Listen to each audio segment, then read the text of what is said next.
Xerxes the First's Immortals, the elite fighting force of the Persian Empire, earned their legendary name through a simple but psychologically devastating principle. They always numbered exactly 10,000 soldiers, and whenever one fell in battle, he was immediately replaced, creating the illusion of an invincible, undying army. Active from approximately 550 to 330 BCE under rulers from Cyrus the Great through Darius III, these warriors served as the personal bodyguard of Persian kings while simultaneously functioning as the empire's most feared combat unit. Herodotus described their elaborate appearance, noting gold and silver ornamentation that glinted in sunlight as they marched in perfect formation, their scaled armor catching light like a serpent's skin. Each immortal carried a spear measuring roughly 2 to 2.5 meters, along with bows and short swords, giving them unprecedented tactical flexibility as both heavy infantry and archers. Their most famous engagement came at the Battle of Thermopylae in 480 BCE, where they faced 300 Spartans in the mountain pass, though the Greeks' defensive position negated much of the immortals' numerical advantage. The unit dissolved after Alexander the Great conquered Persia in 330 BCE, but their legacy endured, establishing the template for elite imperial guard units that would be copied by empires for the next 2 millennia, proving that psychological warfare and the appearance of invincibility could be as valuable as actual combat prowess. Spartans, ancient Greece's most militarized society, built its entire civilization around a single purpose, creating the perfect warrior, and they pursued this goal with a ruthlessness that shocked even their Greek neighbors. Spartan boys were taken from their mothers at age 7 and entered the Agog, a 13-year training program designed to forge them into living weapons through deliberate hardship, controlled starvation, and brutal physical conditioning that would be considered torture by modern standards. The training emphasized endurance of pain without complaint, teaching boys to steal food to supplement meager rations while punishing them savagely if caught, not for stealing, but for the failure of being detected. By the time a Spartan reached age 20, he was expected to fight in the phalanx formation, wielding an 8-foot spear called a dory, and carrying a heavy bronze shield called a hoplon, standing shoulder to shoulder with his brothers in a wall of bronze that had been perfected through constant drill. Their society's motto demanded they return from battle with your shield or on it, meaning victory or death carried home on that shield, as dropping it to flee faster was the ultimate disgrace. At Thermopylae in 480 BCE, 300 Spartans held a narrow pass against a Persian force that ancient sources numbered between 100,000 and 150,000 for 3 full days, killing thousands before being outflanked and destroyed to the last man. This stand became Western civilization's defining example of military discipline, triumphing over impossible odds, though Sparta's military dominance ended at the Battle of Leuctra in 371 BCE, when Thebes shattered the myth of Spartan invincibility, and Rome finally absorbed the weakened city-state in 192 BCE. Alexander the Great's companion cavalry, the elite cavalry unit personally led by Alexander the Great, formed the decisive striking force that conquered everything from Greece to India, covering over 22,000 kilometers in just 11 years, and creating the largest empire the ancient world had ever seen. Numbering approximately 1,800 to 2,000 aristocratic cavalrymen who fought alongside their king in every major engagement, the companions revolutionized warfare through their wedge formation, a triangle of horsemen that concentrated maximum force at a single point to shatter enemy lines like a spear point driven through cloth. Each rider carried a 4-meter lance called oxyston, designed to deliver devastating impact shock during the charge, and they trained relentlessly to maintain perfect coordination at full gallop, turning cavalry from a harassment force into the primary weapon of battlefield decision. Alexander himself always led these charges from the front, sustaining at least 8 serious wounds throughout his campaigns, including an arrow through the lung in India, demonstrating the leadership principle that a king who asked his men to die must be willing to die first. At the Battle of Gaugamela in 331 BCE, the companions' wedge charge drove straight through the center of the Persian army, directly toward King Darius III himself, forcing the Persian monarch to flee and effectively ending Persian resistance. Their greatest test came at the Battle of Hydaspes in 326 BCE against Indian King Porus, where they faced war elephants for the first time and still managed to secure victory through superior tactics and unshakable discipline. The unit dissolved after Alexander's death in 323 BCE at age 32, but their legacy persisted, proving that mobility and shock tactics could defeat numerically superior static armies and spreading Greek culture across 3 continents in what historians call the Hellenistic period. Roman Praetorian Guard. Established by Augustus in 27 BCE as the emperor's elite bodyguard, the Praetorian Guard began as protectors, but evolved into the most dangerous political force in Roman history, eventually holding the power to make and break emperors through assassination and intimidation. These 9 cohorts, numbering approximately 4,500 men at their formation, received triple the pay of regular legionaries and wore distinctive ornate armor with oval shields, marking them as Rome's most prestigious military unit and the only armed force permitted within the capital city itself. Their proximity to power proved intoxicating, and the position of Praetorian Prefect became the second most powerful role in the empire, often wielded to manipulate or eliminate emperors who displeased the Guard. Historical records document their involvement in assassinating multiple emperors, including Caligula, who was stabbed to death by Praetorian officers in 41 CE, and Commodus strangled in his bath in 192 CE by the wrestling partner Narcissus at the Praetorians' arrangement. The most brazen display of their power came in 193 CE, when after assassinating Emperor Pertinax, they literally auctioned the imperial throne to the highest bidder, with wealthy senator Didius Julianus purchasing the emperorship for 25,000 sesterces per Praetorian soldier. Unlike regular legionaries who served 25 years on distant frontiers, Praetorians served only 16 years in the comfort and intrigue of Rome, creating a culture of political scheming rather than military discipline. Emperor Constantine I finally disbanded the corrupted force in 312 CE after they backed his rival Maxentius at the Battle of Milvian Bridge, ending nearly 340 years of an experiment that proved elite military units stationed near absolute power inevitably become threats to that power, a lesson studied by governments for centuries afterward. Attila the Hun's hordes, the nomadic warriors who followed Attila the Hun, became history's most feared conquerors, not through superior numbers, but through mobility, psychological warfare, and a willingness to massacre entire populations as warnings to others who might resist. United under Attila's leadership in 434 CE, these mounted archers mastered the composite bow, a weapon with an effective range exceeding 500 meters that could pierce armor at distances far beyond anything European armies possessed, allowing them to rain arrows while remaining safely out of reach of enemy counterattacks. Every Hun warrior trained from age 3 in riding and archery, developing the ability to shoot accurately at full gallop and cover up to 130 kilometers per day by rotating between the 3 horses each soldier carried,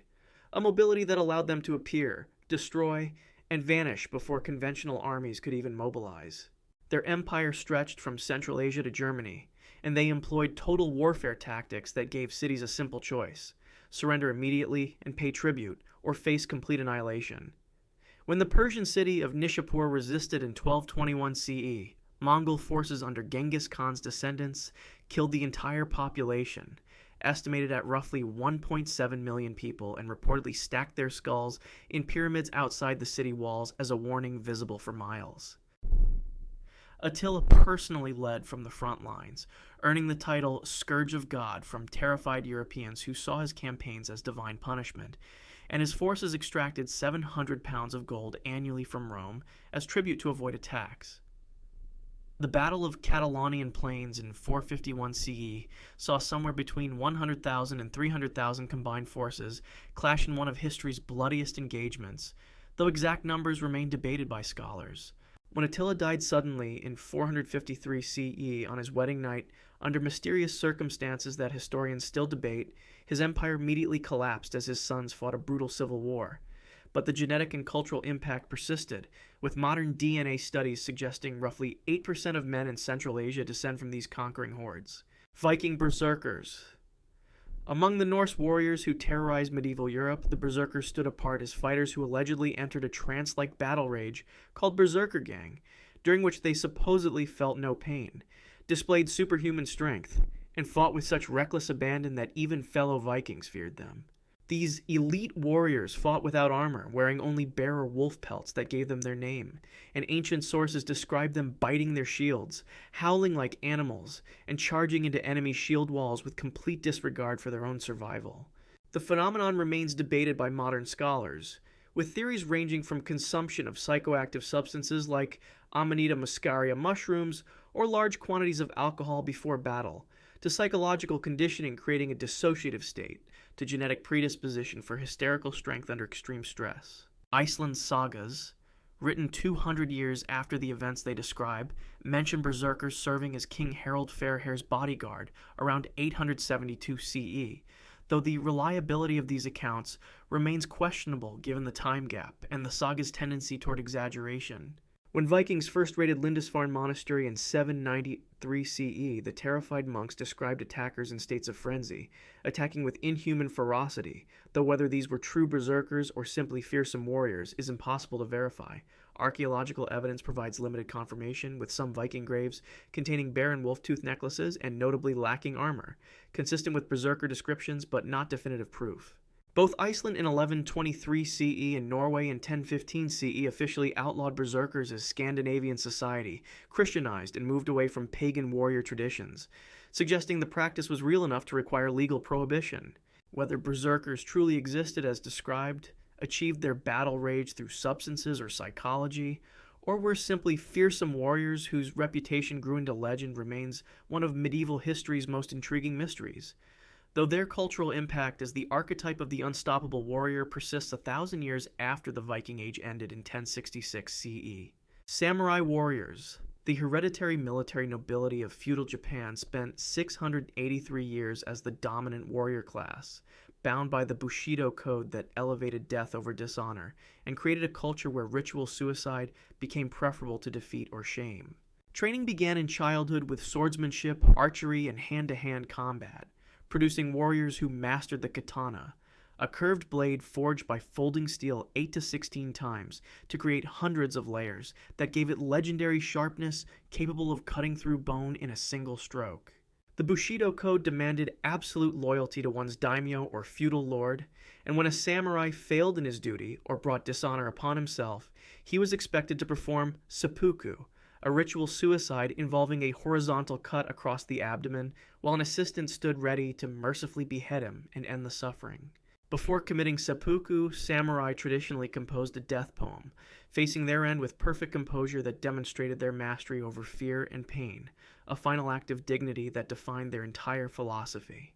The samurai class dominated Japan from 1185 CE, when the first shogunate was established, until 1868. CE, when Emperor Meiji abolished the feudal system during his modernization campaign, ending nearly 7 centuries of warrior rule. Their tactical prowess proved itself at battles like Sekigahara in 1600 CE, where approximately 200,000 samurai clashed in the conflict that unified Japan under Tokugawa rule for the next 268 years. When the samurai class was officially dissolved in 1868 CE, many refused to accept the end of their way of life, leading to the Satsuma Rebellion of 1877 CE, where 40,000 died, in a final, futile attempt to preserve the old order against modernization and conscript armies. The katana itself became an object of reverence, with master swordsmiths spending months forging a single blade, and samurai naming their swords and treating them as extensions of their souls rather than mere weapons. Mongol Horde. Under Genghis Khan. The mounted warriors who followed Genghis Khan created the largest contiguous land empire in human history, conquering 23 million square kilometers, roughly 16% of Earth's entire land area, through a combination of unprecedented mobility, tactical genius, and a willingness to massacre populations on a scale that killed an estimated 11% of the world's people. Every Mongol soldier trained from age 3 in riding, archery, and endurance, learning to survive on almost nothing while covering vast distances that seemed impossible to enemies accustomed to slow-moving infantry armies, with Mongol forces routinely riding 130 kilometers per day by switching between the 3 horses each warrior carried. Their composite bows, accurate to over 350 meters, outranged any weapon European or Asian armies possessed, allowing Mongol archers to shoot with deadly precision while galloping at full speed,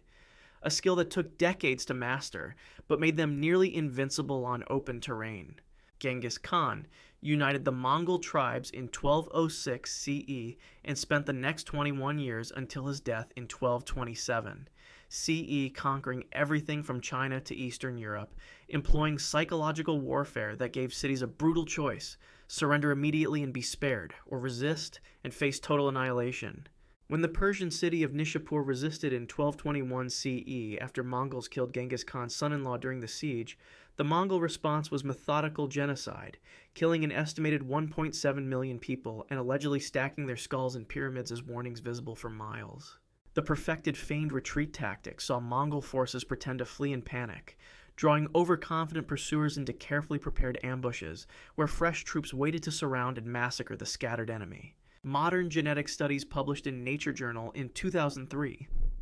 CE revealed that approximately 8% of men living in the former Mongol Empire's territory, roughly 16 million people today, share a Y chromosome signature suggesting they descend from Genghis Khan and his close male relatives, making him history's most prolific ancestor. The Mongol Empire continued expanding after Genghis Khan's death, eventually ruling from the Pacific Ocean to Eastern Europe, and while their reputation for brutality was deserved, they also connected east and west along the Silk Road, facilitating trade and cultural exchange that shaped the modern world. Ottoman Janissaries, the elite slave soldier infantry of the Ottoman Empire, represented one of history's most paradoxical military institutions.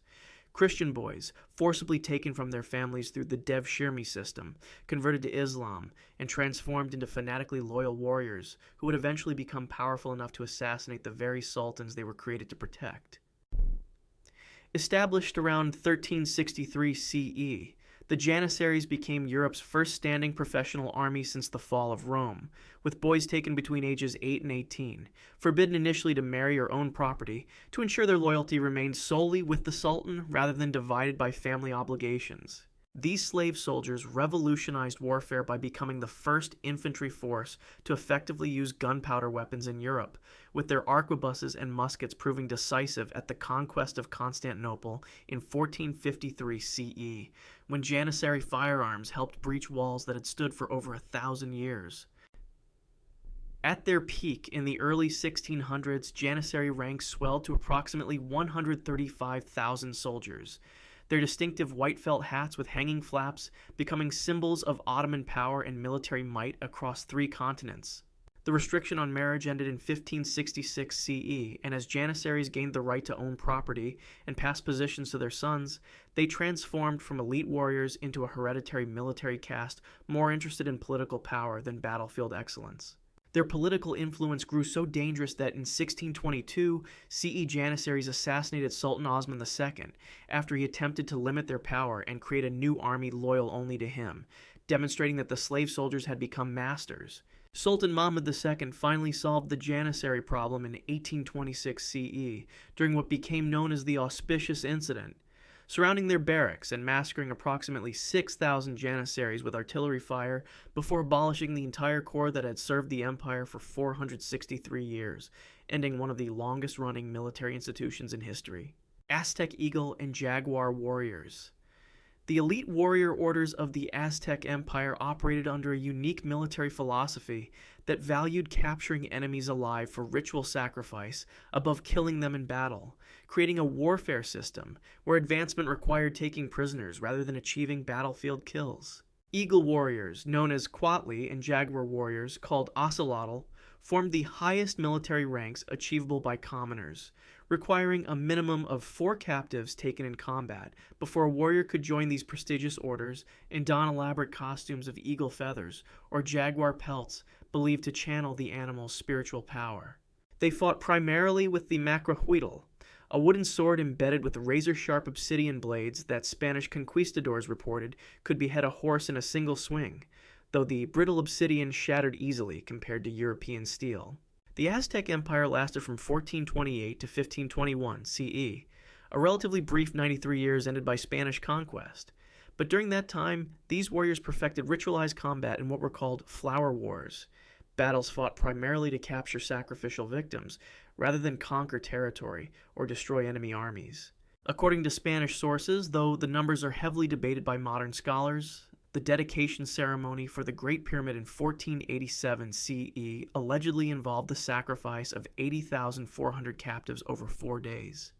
though this figure seems exaggerated for propaganda purposes. The cultural imperative to capture rather than kill influenced Aztec battlefield tactics in ways that proved disadvantageous when facing Spanish conquistadors who had no interest in being taken alive and fought with lethal efficiency aimed at killing rather than capturing.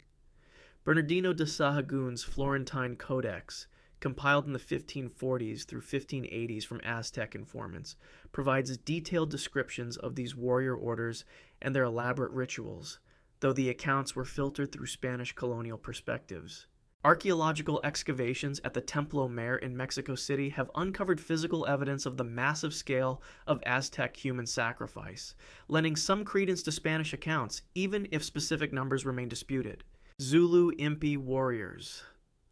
The revolutionary military force created by Shaka Zulu between 1816 and 1828, CE transformed African warfare through tactical innovations that would eventually hand the British Empire one of its most humiliating defeats, proving that disciplined indigenous forces with traditional weapons could defeat modern rifles when properly led. Shaka revolutionized Zulu combat by replacing the long-throwing spear with the Ikalwa, an 18-inch stabbing spear used in close combat, and introducing large cowhide shields that turned warriors into mobile fortifications capable of absorbing enemy projectiles while closing to melee range. The famous buffalo horns formation sent the main force, called the chest, directly at the enemy to pin them in place, while two flanking groups, the horns, sprinted around both sides to envelope and surround the opponent,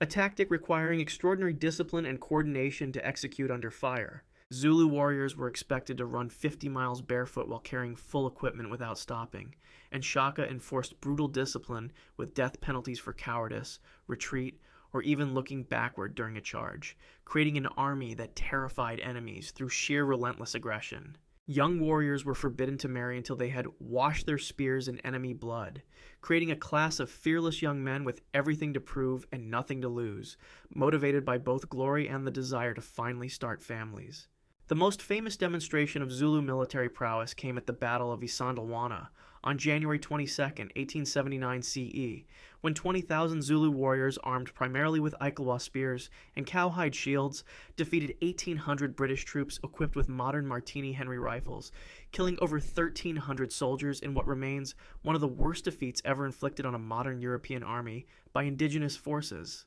Warriors could cover 50 miles per day in forced marches, appearing where British commanders thought they couldn't possibly be, using mobility and tactical surprise to offset technological disadvantages. Shaka was assassinated by his half-brothers in 1828 CE, but his military innovations survived and continued to guide Zulu warfare until they were finally defeated at the Battle of Ulundi on July 4th, 1879 CE, where British Gatling guns and artillery proved that even the most disciplined spear-armed infantry couldn't overcome modern industrial warfare's killing power. Gurkhas.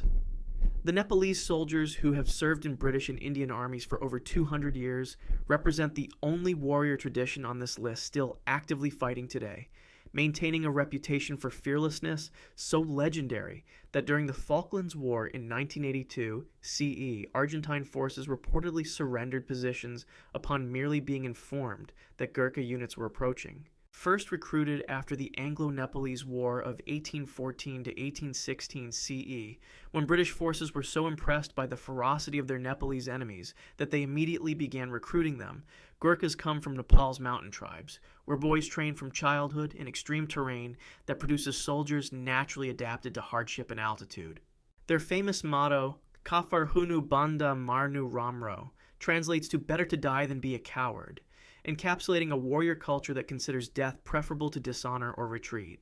a philosophy reinforced through generations of military tradition.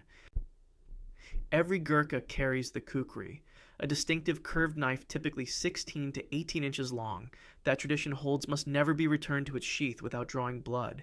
even if that means the warrior must cut his own thumb, though modern practice has relaxed this custom. During World War I, 200,000 Gurkhas served with 20,000 killed, earning over 2,000 gallantry awards including numerous Victoria Crosses, Britain's highest military honor, while in World War II, 250,000 Gurkhas fought primarily in the brutal Burma campaign, with 32,000 wounded or killed. Their specialty became nighttime infiltration,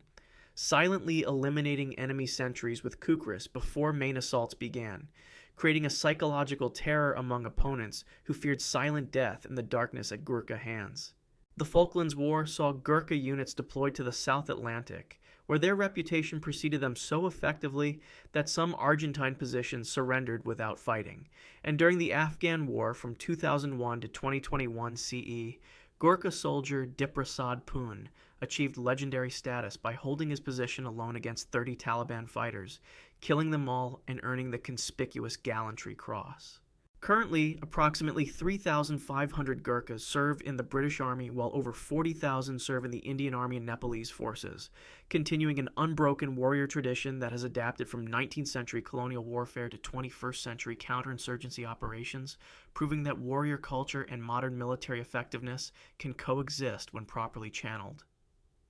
If you want to see more, click the video on screen now.